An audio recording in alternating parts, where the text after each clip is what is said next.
Good evening, folks. Folks. What's folks? Folks. Thanks for coming in. Hope you're all well. Now, I must apologise. First off, there is a slight delay between me and my esteemed guests. Will you stop moving that chair? What? Squeaking your chair. Oh, you can hear the chair squeaking. So Sarah's out there, and I just get into trouble for moving my chair. You know what I mean? Anyway, so there is it's a 2 or 3 second delay, but don't be alarmed. But tonight, you are in the presence of greatness, as always. I'm talking about myself. No, I'm kidding on. No, tonight we are welcoming back our old friends GSI. Now, for all of you that don't know these people, GSI, one of the first teams Sarah and I interviewed way back in the day, basically, and we've remained very, very close. They had the honour of investigating with us in Sherwood Forest as well, a couple of years ago. So we've got Kim, and we have Kim's lower half, John. Good evening, everybody. Hey, Eileen, Doc, for Phantom Series Paranoics with Eileen. Was that a good enough introduction for you, John? It's more than I expected, so well done. I could have been rougher, but you know, a man of your what? I never caught that. I said you could have said something naughty, but you did proper. You was good. Well, we are a professional channel, as I said before we just came on. Just a second, I have a message from our guest which hasn't arrived yet. He's missed the bus. Oh, that's you. It's not working. Can you email Ralph the link? He's not bothered about coming on because the show sucks. That's not very nice, is it? At least the guy's honest. You know, I don't care if the show sucks. Cheeky bastard. I don't care if the show sucks. I still enjoy it. You know what I mean? Can you email it to Ralph, bud, please? I'll get my technical department to take care of that.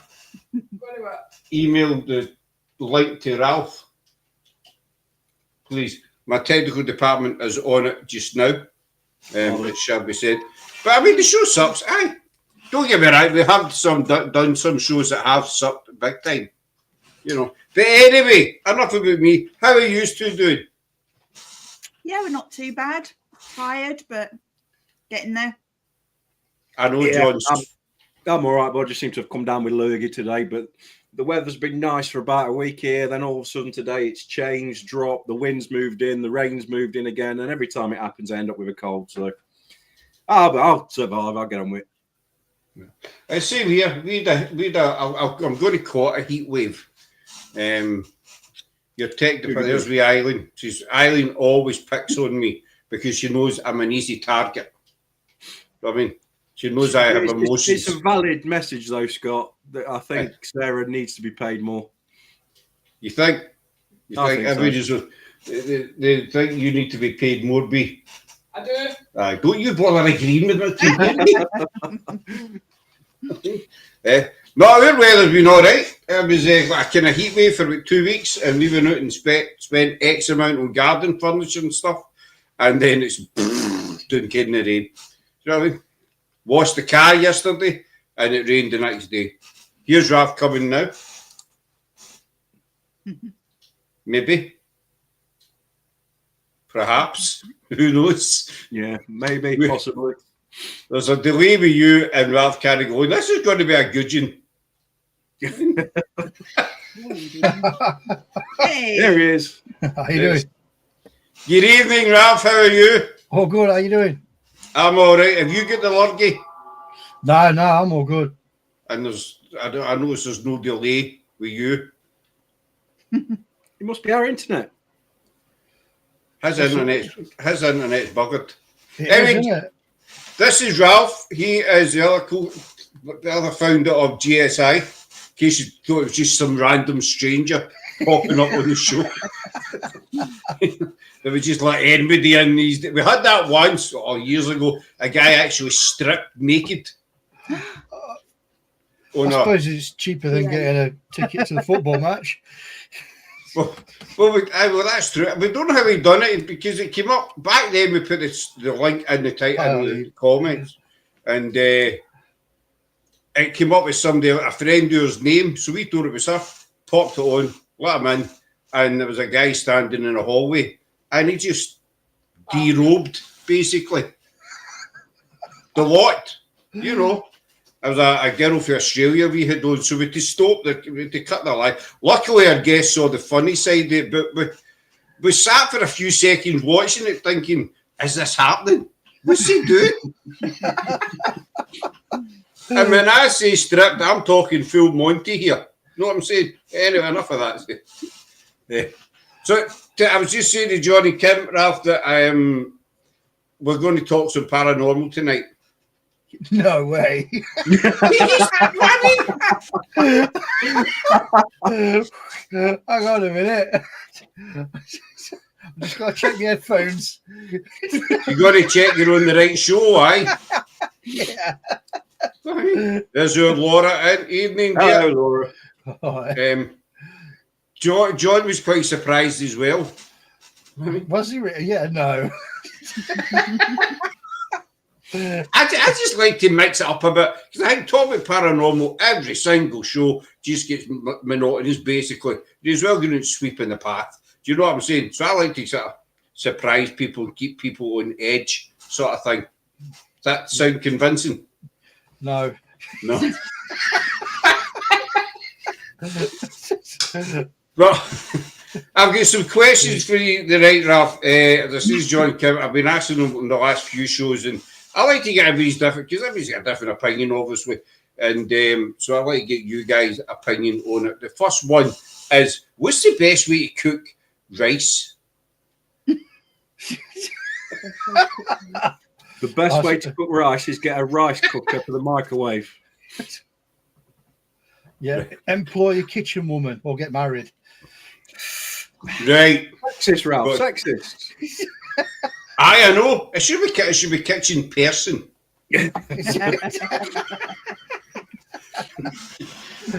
No. We're known the 15th to 16th century anymore, Ralph. Come on. Yeah. Well, I was just looking at the background paranormal in history. I was just looking at the history aspect.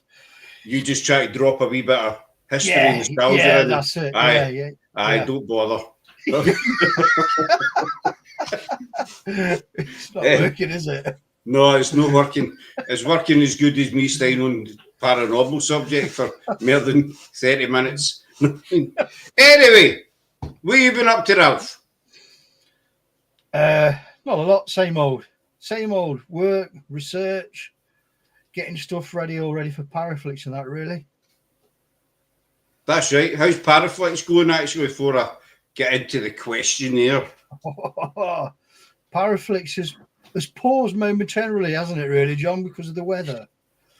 Yeah, just due to the weather. I think last time we spoke, Scott, I was in my canoe in the garden, if I remember rightly. You know, it's been a bit. And sorry, in Scotland, we put canoes in rivers and stuff like that. Yeah, but we need to go. You know, obviously, you guys do it different. Do you? Like to sit in the garden? You can. I like to do my water zoom, but in the garden. Well, unfortunately, a year ago, you could do it through my house. So, well, you get flooded. Sorry, flooded. Yeah. It was only 2 foot underwater indoors. It's no pleasure. We get flooded back in 2019. In our previous house, we get totally flooded. We lost everything except 2 TVs and a hamster. Then the hamster died about a couple of days later. So, you know, with 2 TVs. But it's no a nice thing. It takes months to rebuild and all the rest of it. But we're maybe talking paranormal. Yes. Right. So do you think we can do that now? You lead, we'll follow. Go for questions. Right. So I was talking to Debbie Eisen a couple of weeks ago, and one of the things we were discussing is spirit's awareness of time.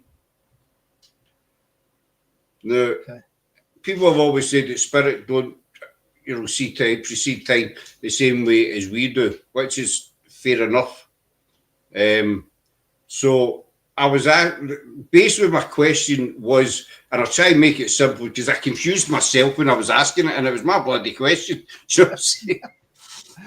is if you get a see your God forbid, see your other half or somebody you know passes away, right?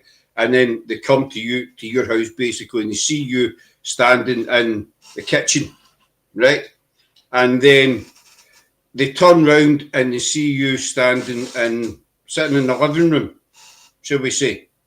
Now, between us going from the kitchen to the living room might be 2 or 3 weeks. I'm not saying we're a slow walker. I'm just saying, do you follow me so far? Yeah, I get what you mean, but how the hell are we supposed to know an answer to this? Go on, we'll keep going. I reckon it's going to be Stephen King and Matrix, but keep going. And you see, sometimes you get a thought in your head and you just can't get it out. Do you know what I mean? Well, my question to Debbie basically was, to us it might be 3 weeks, but what is it to Spirit? What are you saying, that their concept of time doesn't exist or isn't the same perspective as us? Is that what you're saying, or is that what you? Yeah, does it move at the same time that ours does? I think is asking. Yeah, yeah. I'm not that hard to understand, surely. I think the answer is I got no idea, because unless you can 100% sit down and almost interview a spirit under scientific sort of like circumstances, then really are you going to truly know that answer? Where were you guys, John and Kim? No disrespect, but I think that is an impossible question to answer. Same lines as Ralph. We know a lot of the paranormal field is educated guessing from what we do. We go out and we try and put 2 and 2 together and find logical answers and X, Y, Z. But that sort of question, how could you ever test the theory? You see, that's why I was asking the question, because everybody's got different up. Some people I've spoken to say that it's got a split second to them. It's like them just, turning from left to right. Other people reckon that it's the same length of time for them as it is for us. It's pure guesswork, though, bud. We can make educated guesses on numerous stuff with the paranormal through the tests we conduct. That is a test we could never do. So it's an answer I don't think you could ever get. It'd be a pure guess, 100%. I think the closest thing you're going to get is when you have an anniversary ghost. So something happens like, I don't know, Easter Sunday every year, there's something that's supposed to happen. So every year that occurrence will happen. And that's where you get your anniversary ghost. So they're aware of a year on that theory. How you would ever prove that 100%. Time. Is it just it's like that day that they're in a loop? Yeah, it's where when they pass, that's the end. So do they just replay that? So do you think they're aware? That was a good point, Ralph. The anniversary hauntings. First thing pops out, Jane Seymour in Hampton Court Palace. She's seen every year on the anniversary of her son Edward's passing. Also, she was one of Henry VIII's wives. So, is she aware that she's actually passed? If she keeps appearing year after year?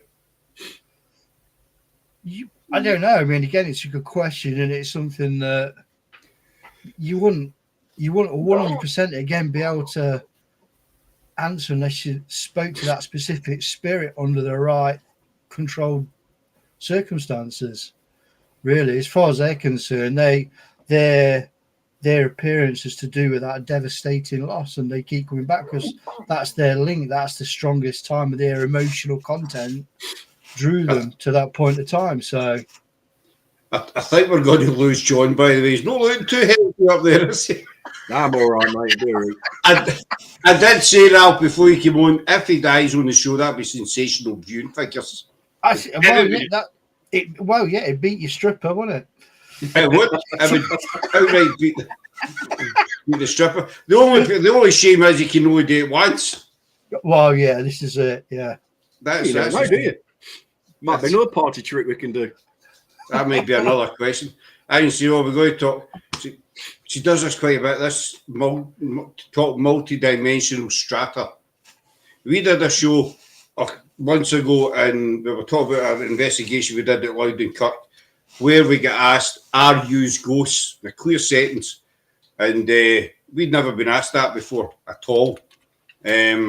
So it kind of threw us a wee bit. So we did a show on it, and Eileen was asking about multi-dimensional strata. Well, it's totally lost me. I did not have a clue what she was talking about. Any of you guys shed some light on it? No, it seems very Matrix to me. Yeah, Multi-dimensions is a little bit beyond me, and Kim probably, to be honest, bud. Well, what we were saying on that show was, what we said in the chat is, we found it strange getting asked that question. And so we started thinking, well, were we getting investigated? Yeah, I get the premise of that. Are we actually dead, and is somebody investigating us? It's not the first time I've actually heard that, bud, as well. So, well, that's bringing back to that concept of the film, The Others, isn't it, with Nicole Kidman in it? Mm. Oh, aye, when they're in the big house and to get the that was a brilliant film by the I honestly, like Tay Bridge disaster, Phantom Trains, they said to plunge into the water below. Years and years ago, there was a Tay Bridge, is at Dundee, and it crosses the Firth of Tay. I think it's called the Firth of Tay. Crosses the big river anyway. And there was a disaster. I think the bridge collapsed and the train went into the water, and people were killed. And it's been reported that on the anniversary the train crosses. It's been reported people seen the train crossing the Tay Bridge. Multi-time dimensions existing at the same time that sometimes merge. See, I'm lost with that. I'm gone. No, I get it. I understand it. It's another theory, isn't it? Multi-dimensions. Yeah, I think the closest I've got to that is watching some of the superhero films and that, where they cross over dimensions and stuff like that, where there's echoes of different variations of planets, Earth and stuff. So like the Marvel films. Yeah. Aye, see, I've watched them. I've watched Iron Man. That's you see, yeah.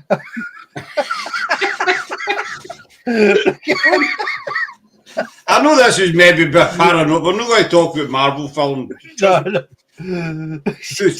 just relating the quite intellectual questions to the more down to earth that we used to. Aye. I would explain time travelers. So she's lost me again. I swear she does this on purpose. She's a lovely wee woman. She was at Loud and Kirk Bears in Highland Paranormal about three weeks ago on Sunday there. And she's a great wee woman, but I think she just enjoys winding me up. You know what I mean? We all enjoy that. Aye, I know you enjoy it, Mr. John. You see, Kim's sitting there quite quiet and reserved and professional. Yeah, because she's quite reserved and professional. Well, you're sitting in a Halloween snooty. So I'm saying Halloween season. January the 1st, Halloween season. Let's go. January the 1st. Yeah, all the way up to October the 31st. See, folks, John is we all love Halloween. Don't get me wrong, we do. But John loves Halloween 12 months a year. See, Kim's nodding and agreeing. Poor Kim. I feel sorry for the woman. Hey, there's worse things to be than a Halloween nut. Well, you see, I'm similar with that. I'm quite similar with Christmas. I can watch Christmas films even though I'm reminded by Sarah and her little one that, it's July, Dad. You shouldn't be watching Christmas films. But I watch Christmas films all year round. Each to their own, bud. Each to their own. So here's a second question. And I think we've spoken about this before, but I believe Spirit has the capability to turn cameras off. It's happened to us all at one point or another. The question is, why do you think they do it? You get any theories on it? Do they do it because there's something happening that they don't want us to see? I mean, there's a lot of theories. One of mine is potentially that how you are in death is how you've been in life. So if you're a nasty person, you'll come across as a negative entity. If you're a playful person in life, you could come across in death as a bit of a joker, if you like. So there's numerous options there, but it could be just a way to get your attention. It could be the way to get you out of their arena, their house, their area. They might be doing it just for shits and giggles, or they really just might not want you there at all. Good answer. Good answer.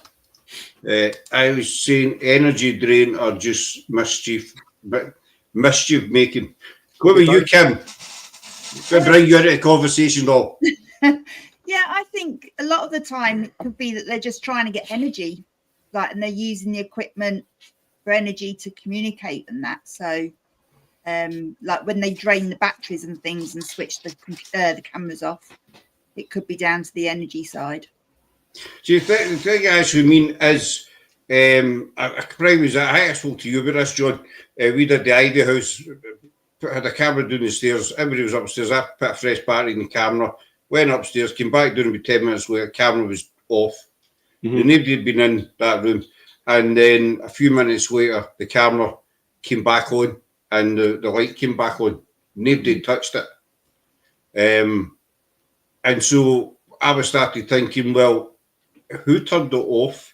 And did something happen in that time scale that it was actually off, that Spirit didn't want us to see?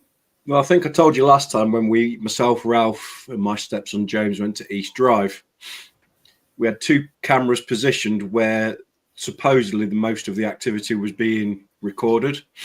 Over the course of the night, the cameras turned off 16 times between them. They'd not turned off once on the previous investigation, 16 times that night. So we took the cameras, put them into a box, wrapped the box up so they couldn't be charged or used, took them out on the next investigation, and they didn't turn off once. I don't know about East Drive. I've watched a couple of things on it recently, actually. I know you guys did it. I'm still on the fence with East Drive. No disrespect to anybody that's done it or the owners and stuff like that, or whoever might be there. I think it's probably fair, Scott, to say me and Ralph are still on the fence with it, and we've investigated the bloody place. I think it's one of those places where you got to keep going back, haven't you? I mean, recently they've caught the pram being pushed down the steps.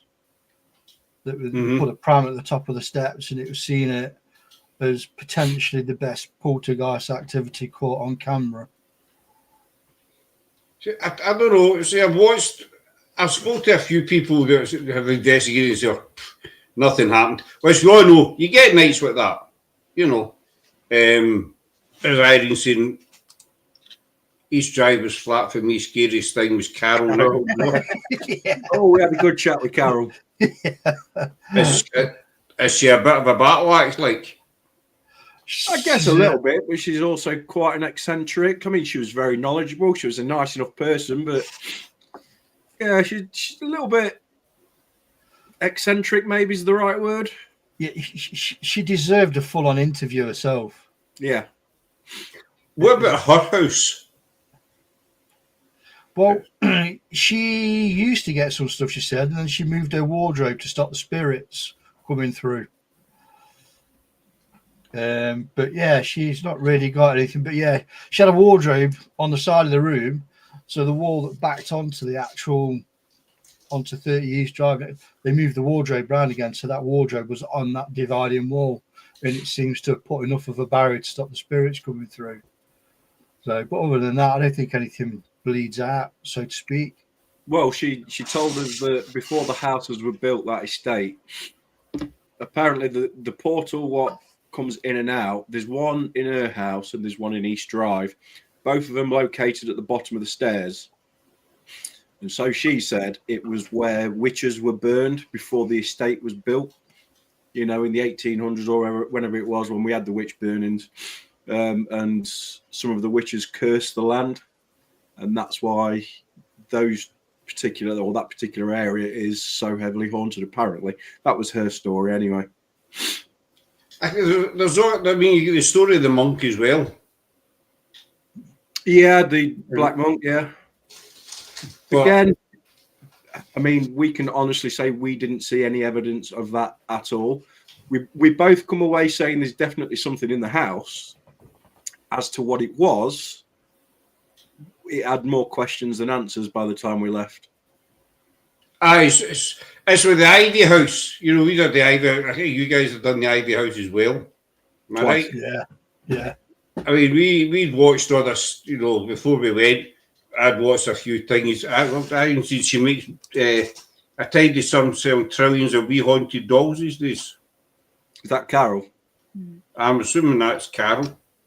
I've only actually seen her being interviewed once, and it was actually Most Haunted that we're going to do the house, you know. And I think she get black hair, dark hair. I think so. They were talking. She said all this is with this is a neighbour, and this woman was bum, getting a big spiel on it. But I mean, the Ivy House. I watched a couple of videos and stuff before we went done, and you know, people say, "Oh, it's mega haunted," you know, noises and blah blah blah. But we only got a couple of wee captures, and that was it. So I came away thinking, I mean, it was still a good experience. You know, it was still good to get down there.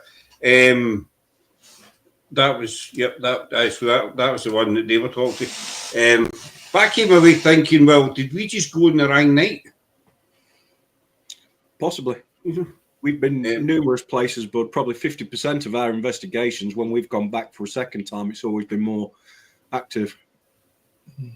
Or, you know, where there's actual spirits there, but they just weren't in the mood for talking. First time we went, it was highly active. It was very emotional, very charged. That's when I got that scratch down my back. It was quite unreal the first time we went. Then we did go back for Paraflix, and it was a lot less active, but still Ralph and Vicky, primarily when they were doing solos in their own room, they was getting footsteps walking around them. And we had a camera on the full team to show them they was in a completely different room. You know what I mean? So both Ralph and Vicky, while they were doing like a blindfold calling out session on their own, was getting footsteps walking around them personally, which is interesting. Yeah. But we did it, and I went up the loft for quite some time, but there was absolutely totally flat. There was nothing. It was still a good experience. So I'm kind of like that in East Drive. I think you need to investigate it. You need to experience it yourself. I reckon. I'm not saying it's no active, but I've spoken to a few people saying, no, spirits are gone now, basically. Well, I'm sure at some point, Scott, we could collaborate at East Drive if you want to share the cost. The money. Unfortunately, you have to pay for it, yeah. I don't know about that. I don't know. I don't know how much it is nowadays either. It's quite expensive. Or it used to be about 300 quid for the night.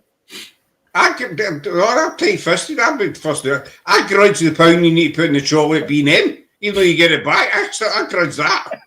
Well, if I put you in like conversation with the guy that owns it, maybe you could offer him a crate of Iron Brew, and maybe we could get banned for life. I could. The wee one was actually non-paranormal, but I was talking the other day. It was after our phone call actually the other day, and the wee one was asking who was on the phone. So I was telling her it was you. She says, "Was that the man with the can of Iron Brew?" Oh, bless her. And I says, "Hey, that's the man." She's the big eruption, shall we say, for the top end folks, not for the bottom. Top. Thankfully, it was the top end. Because I think, see, we would have been gone. We would have been back in Scotland. But I don't know why she remembered me. She said, the man with the can of Iron Brew. I said, aye, that's him. That's £50. That's £50 each member. That's doable, but I suppose it is. Leave it with us, and we will discuss it. Another question. If you get some of us as well, Scott, then that will reduce the cost even more. Well, you get all your pals in. No, the house ain't big enough, mate. All right. I was expecting you to say I don't have any or something. Well, there was 3 of us, and we were contaminating it at the time. It's not the biggest. It's not. No, I've seen it many, many times, and I know it's in. It's, you know, it's they say it's the way it was back in the 60s or 70s, Right. but whenever it was. I would like to get to go down and get a try at one point. Something else that I was talking about on the shows was we've all heard the scenario. People asking why would spirits haunt graveyards? You know, what's the point? So I got a wee thought in my head one day, as you do, that any more than 6 people would be problematic. Yeah, it's small. I started thinking, well, why would they hang about graveyards, basically? And I say, you guys know, we've done a lot of Loud and Curt. There's always one gentleman that tends to appear every time we're there. So I started, maybe, you know, they come when they realise that somebody's near where they were laid to rest or whatever, and they come to keep an eye on them. Possibly. Could they be visiting a loved one? So, for instance, my dad, every Father's Day, he goes up onto one of the parks where he lives, because his dad's ashes are spread on one of the cricket pitches. So is it likely that when my dad passes, we may see him by that cricket pitch? Mm-hmm. Do you get what I mean? So are they visiting a loved one? What do you think, Ralph? Ralph's sitting there like this. I'm just spectating. No, I think there's always that assumption into we all say laid to rest, and that's an assumption based on us. Are they actually resting when they're laid? What are the circumstances of them being, you know, passed away? If it's something where it's before their time, or they feel they're not like they've finished something, then they're going to be restless. So they're more likely to want to communicate or interact with the likes of us that are asking them to come forward. What's your view on it, Kim? Kim's dead quiet tonight, isn't she? She's quiet. I don't know. No, but John's dead. I don't know. I don't know whether spirits stay in one place or whether they move with us. You know, so it could just be that a spirit has followed someone up to the graveyard to show their respects, and the spirit's gone with them. You know, like a guardian angel sort of thing. I don't know. It's interesting you say that, Kim, because the other night we'd Will and Kat Armstrong Paranormal Exposures on, and Kat was at Edinburgh Manor. They're for America, Iowa, they're for, but Kat's a regular. She works at Edinburgh Manor, and they do a lot of events and stuff. And there's one spirit there in particular called Jerry. Jerry was a former resident, shall we say. He was there for about 50 years in total, and he passed away elsewhere, but he's regularly there.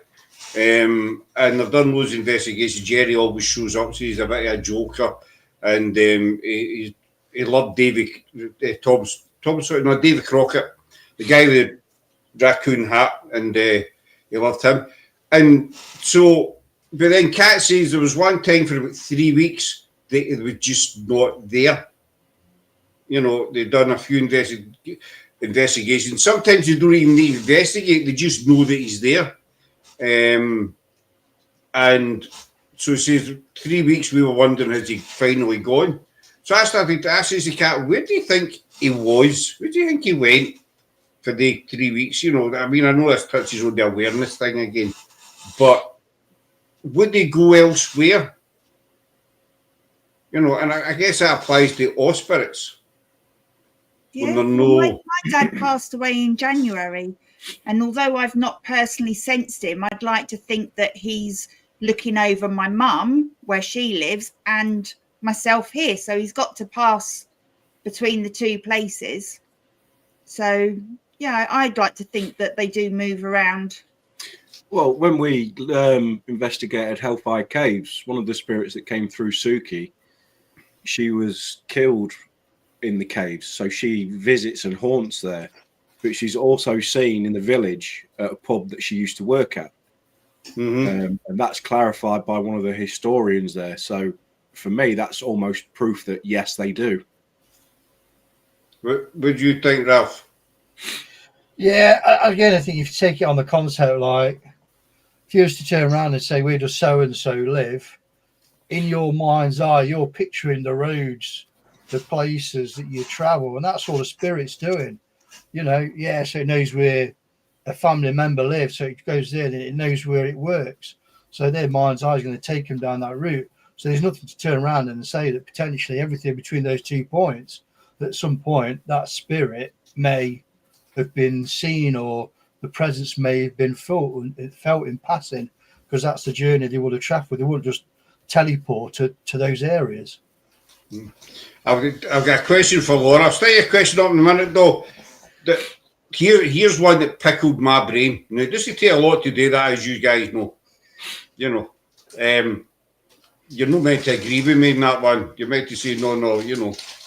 No, we can't. We're intelligent or something. You know, give me something at least. We'll confirm after the question's been asked. Yeah, let's see the question first. Before you back it out. But anyway, I was watching this guy last week, and I was a medium, and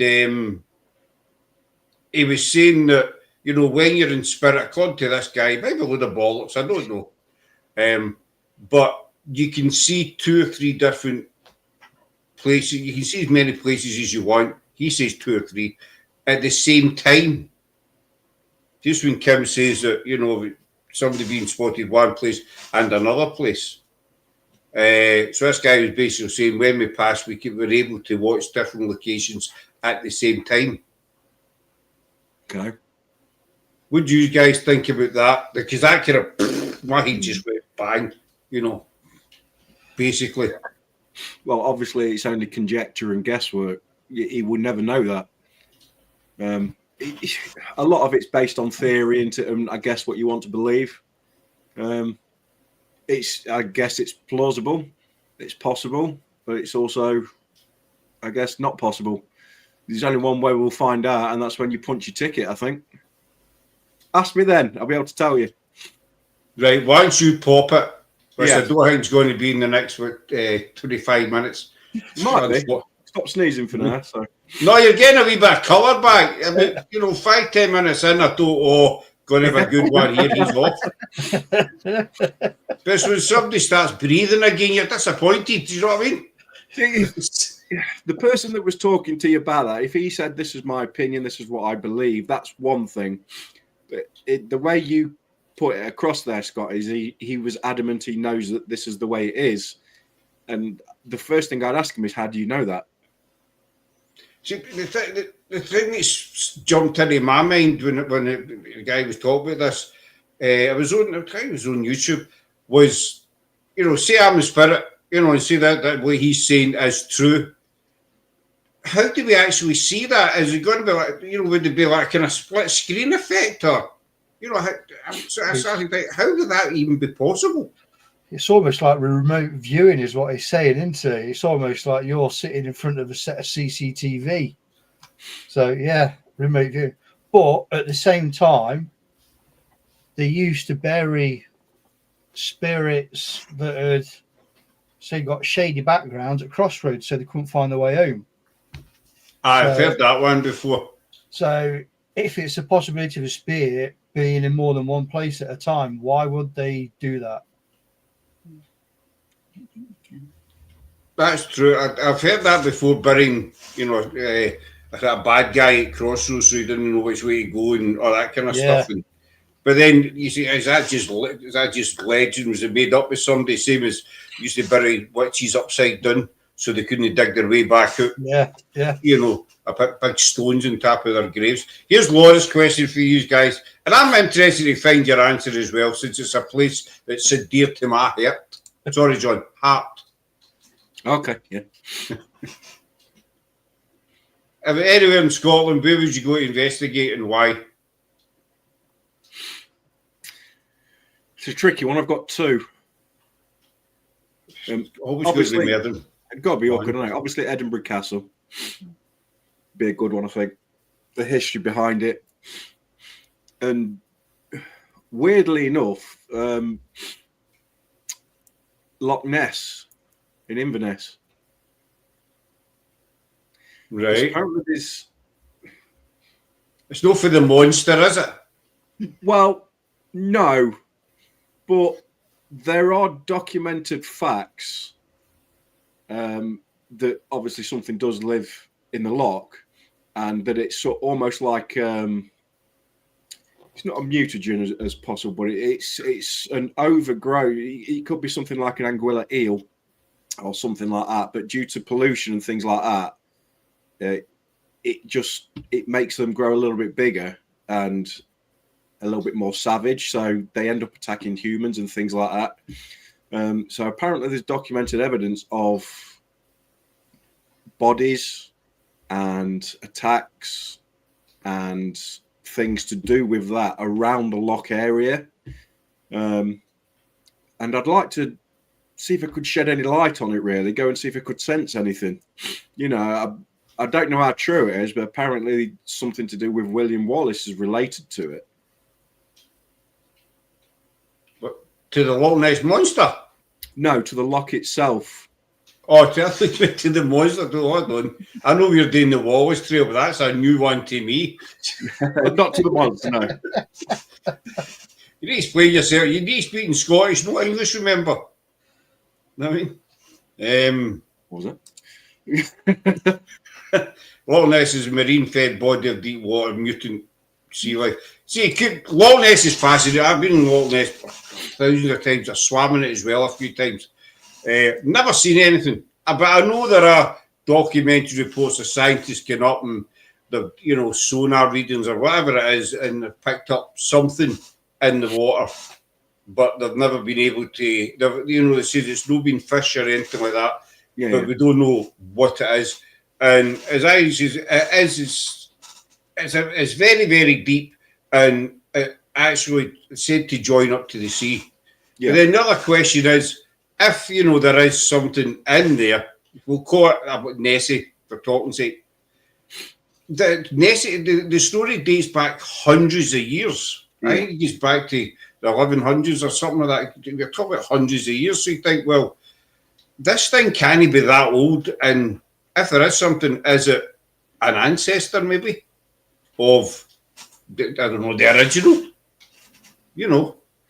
Yeah, I mean, stories are saying that. I mean, one of the fictitious stories is somebody that dives down to the bottom of the loch, and like I say, it's a large anguilla eel, which has sort of like flippers where its gills usually are, and they actually do exist in real life. But because it's connected to the sea, these things go in and out, and over time, they spawn in the loch and then go out to sea over certain periods. And because of all the buildings that we do around, the civilization improves and this, that, and the other, and the water becomes tainted and toxic. These things, almost like a mutagen, they get out of control, sort of thing. Do you know what I mean? So yeah, I don't believe for a minute if there is something living there, it's not 600 years old, 700 years old. It's there was one clown last year, paranormal investigator. I'm not going to name him, but he was on Facebook saying he was coming to Scotland and he was going to bust the legend. He was going to prove that neither Nessie either did or didn't exist. And I thought, you're a cabbage boy. You really are. Folk have been doing that, tried this for decades, and leave your Nessie alone. Basically, she's happy. You know what I mean? She's with the fishes. Leave her alone. Because I think if something was discovered in the loch, I think it would ruin the whole mystery as well. Well, it would, wouldn't it? But yeah, apparently, I just want to have a walk around the loch itself, see if you can sense anything from these attacks and these apparent disappearances that have happened. Because there must be some sort of energy connected to it if it's true. Do you know what I mean? Oh, you can walk around the loch, but it's about 27 miles long, so you're talking about 54 mile round walk. Oh, I can bike that in 2 hours. It's not a problem. Are you okay? Good luck biking up and down the side of Loch Ness, mate. I'd love to follow you and see you do that. No, I mean, that'd be funny. What about you, Kim? Where would you like to go and why? It sounds like a game show, doesn't it? Where would you like to go and why? Yeah, I think I'm the same. Edinburgh Castle would be fascinating. So yeah, I'd like to go there. What about you, Ralph? I think for me, yeah, I think Edinburgh Castle, even. Yeah, that's one for me. It's just something about it. I think it's a standout from everything into it, so everything is there. Other than that, to be honest with you, I don't know much about the paranormal stuff in Scotland. So, All right. Mm-hmm. It's a difficult one. I wouldn't necessarily be interested in the Loch Ness or any of that area. I think purely because, again, a lot of it's so if buts, could be's, and maybes, really. And like you say, it's been going on for hundreds of years. Aye, so let's Dowdens have to stop using the C word. Look, sorry, Laura, there, she doesn't like the C word. CABBAGE, that word. Cabbage! You heard that? That was Mrs. There's a very strange mutation. Very strange sea mutation around the legs of oil platforms attract to the heat. My friend used to fish their offshore and bring them home. Let's face it, I mean, they say there's only a certain percentage of the world's oceans being, investigated, whatever you want to call it. But Edinburgh Castle's beautiful. Obviously, we've been there many times. There's maybe 3 reported spirits there that have been seen. But, I mean, you get Greyfriars, you get Ayrshire, where we live. We've got loads of haunted locations here. But I suppose Edinburgh Castle, but as I say, there's only 3 reported spirits that we know of. No doubt there's more, considering it's the most fought over castle in the history of the UK. Between the English and the Scots, went back and forward for centuries. Everybody wanted to fight and take over it, wanted to use it as their home, basically. So there's your answer to your question about Edinburgh Castle and Loch Ness. He needs to leave Nessie alone. That's what I say. You know what I mean? It's morbid curiosity, but I'd just like to have a walk around the place, that's all. It is really, really beautiful, especially in the summer. You get a nice, warm weather. You got a castle up there as well. And of course, on the other side of the loch, you've got Alistair Crowley's old house as well, don't forget. Okay. That's where he did his stuff, shall we say. I'm not going to commit. That's where he got up to some shenanigans, let's say. He was a busy, busy man. You get Killeen Castle on our side. Killeen Castle's about 20 minutes away from where we are. So another question I've got, and I'm watching the time because I know John's an early bedder, age thing and stuff like that. I don't feel very well. Oh, we know. How many times you got to tell us? 48. Do you think investigating these days is getting too scientific? Oh, I like that. That's a good question. See, I do. I get them now and again, actually. Yeah, well done, you. Is it getting too scientific? I guess it's subjective on the person, to be honest, bud. As a team of 6 that we've got, we have people that from one end of the spectrum to the other end, those in the middle. So we have this nice happy fit where we've got scientific methods and, we've got people that want to believe more that it's paranormal, people that want to believe more that it's scientific. And we all seem to put these ideas together and come up with, a lot of the time, the right answers. So for us, we could go a lot more scientific, but we relent on doing that. We're scientific enough. Could it be more scientific? Absolutely. People could absolutely rip it to pieces. What do you think, Ralph?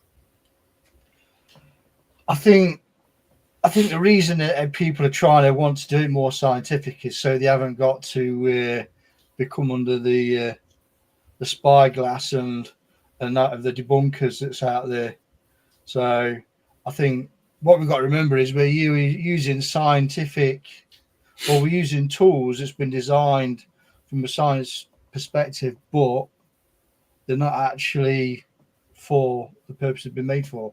EMF detectors, just like electric magnetic field detectors, no one's come along and turned around and scientifically proven that it does actually pick up spirits. We know it does. And like we've always said, a lot of the kit that we do use, we call it compass bearing kit, because each little piece of kit has to marry up to make the picture. And then we go away with that picture and go, is it still actually paranormal, or can it be explained? And if there's a question mark, then it stays a question mark. We go back and try and either debunk it or turn around and say, yeah, it is something more paranormal that's worth looking into. So I think as a scientific point of view, unless you walked into an absolutely sterilized scientific controlled room, I think you're ever going to get the scientific level that people want for paranormal investigating. Well, Kevin, what's your take on it? Same as the lads, it's very subjective to the person. Like John said, we could use a lot more scientific stuff, but he's our spirit channeler, so, and he's not scientific. Oh no, I know he's Not even clever. I've met him in person. He's an odd person, but John. Yeah. How is it? John, Eileen saying, poor man, get Manuka honey and lemon. I'm going to have one before I go to bed, Eileen. Thank you, Doc. I will do. It's all very subject. Try again. Subject. I can't say that word. Subject. What Eileen says, you can read it down there. Like Ralph said, Scott, if you're afraid, because the debunking thing is becoming quite popular at the moment. There's a lot of YouTubers doing it, which is fine, absolutely fine. If you're absolutely determined to not fall into that bracket, then you'll get nothing but 100% scientific equipment, and you would never believe anything. You know what I mean? If you just go in with your honest opinions, do what you can do with the equipment that you've got and use it to the best of the equipment's ability. Like Ralph said, it's a compass most of the time. It's never proven to 100% be accurate. So we use that as a way to find our way and, like he says, hopefully build this picture up, which for us, and I believe most people, is the best way to do it, because I'm more than happy to anybody go through our work. We said it often, Ralph, haven't we? Yeah. We don't mind people going, if you want to debunk it, try and debunk it. We know you can't. But if someone is worried about falling into the trap of, I don't want somebody looking at this and calling me a charlatan or whatever, they'll go out and spend thousands on equipment just to disprove it. Then where's the fun in that? Do you think, I don't know, that's just no offense to people who use science and all the rest of it. That's their thing, you know. I mean, we're a simple team, and I don't mean the simple. I mean, you know. Well, would you just play your game? They parrot on the shoulder. But do you think sometimes approaching an investigation to a scientific can actually ruin the investigation, put spirit off? Say that again. Sorry, I think Scott. it's the open-mindedness, though, isn't it? If you go in there thinking you're going to be blocking it and giving off that negative energy, it's being open-minded and going in with that open mind and then trying to build the picture up through the evidence that's come back to you. If you go in there thinking the whole world's going to... If you think you go somewhere and you think, oh, that's it, yeah, it's haunted, I'm going to see 1,001 ghosts and it's going to be the best thing since the last Hollywood movie, then you're going to be wrong. You know? We were talking about that the other night. I was talking to a woman the other night about that, how people get new people, you know, new at the part of the gun, and they're expecting, you know, the Hollywood factor and blah blah, all that, you know. That's it. That's yeah. And I suppose that comes back to a lot of channels now asking the question: do you want to be true investigators or do you want to be entertainers? I don't know. It's just I just feel that to invest, you're better just doing your investigate in a simple way. You've more chance of spirit approaching you. You know, if you're just doing it. Everybody's got their love of gadgets. Fine.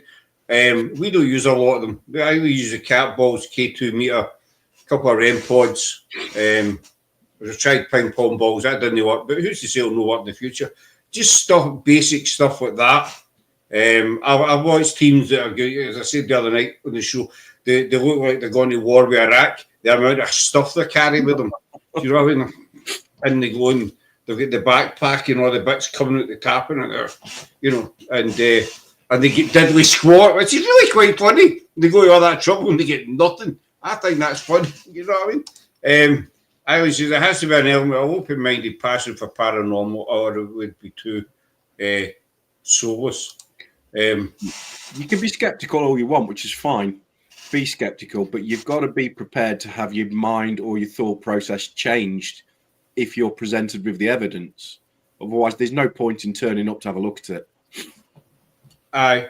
We used to say, John, we were talking exactly the same thing the other night. With people go who don't believe in it, and you know, they will come along in investigation and let them experience it for themselves. Mm-hmm. You know, they might be a total non-believer, which is fine. My dad was he was a total non-believer, and it's not like you're trying to ram it down their throats or we're going to prove the paranormal's real and blah blah blah. But everybody needs to have that personal experience. Yeah, agreed. You know, no see a K2 light up around, but it could be a touch, a feel. You know, you guys have all been there at one point. You've said something or felt somebody run about you. That's more the point. And I think that so you have to get well soon, John. You have to get well soon. But I'd mess stuff for you, but I know we need to wind it up there, guys. So just quickly before we go, where can people find you? And don't see your deathbed, John, for God's sake. I always have to do it, and I forget it all.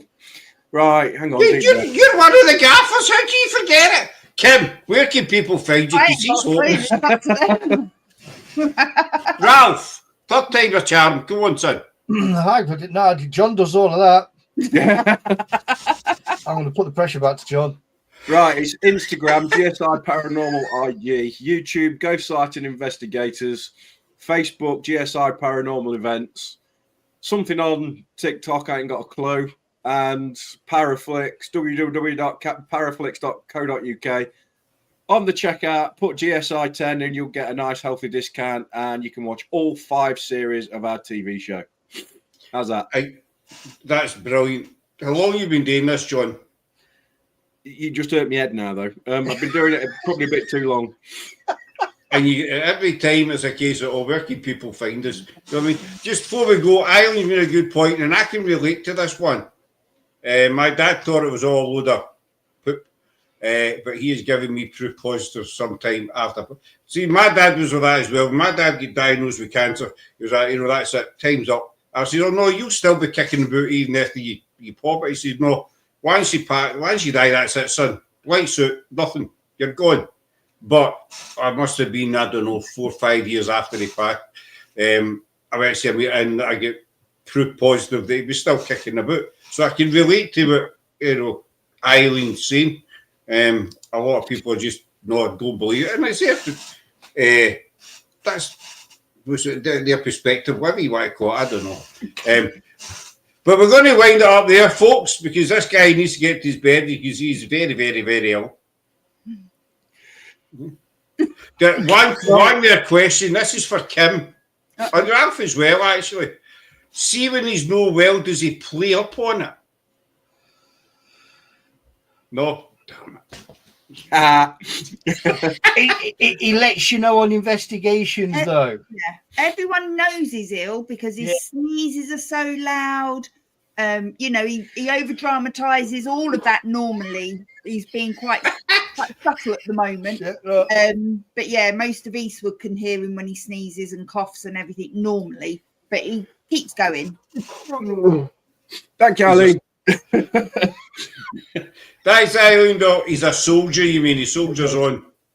Always. You know what I mean? Right. I'll keep a holiday just after we come off for a second or two. No for long, I promise. Right. But that's it for tonight, folks. So GSI, they're a brilliant team and they're really, really good friends. They're more or less family to us. And if you want to watch a genuine team, watch these guys because their stuff's good and get them on Paraflix and everywhere that he said. I've forgotten it already, but just what he said. And we hope that they're heading up. Cheers, Eileen, this way this year. And Eileen, I know Eileen would like to meet you, so go and give them a watch up. And that's it. So that's us till Sunday. Then we're back with wee Rosie Cardi. She's about that size, 2'5", wee Rosie. So a big thanks to these guys and girls, and we'll talk to you all very, very soon. Always Cheers. a pleasure, dude. That's Thank what. you. Guys. Bye. Bye.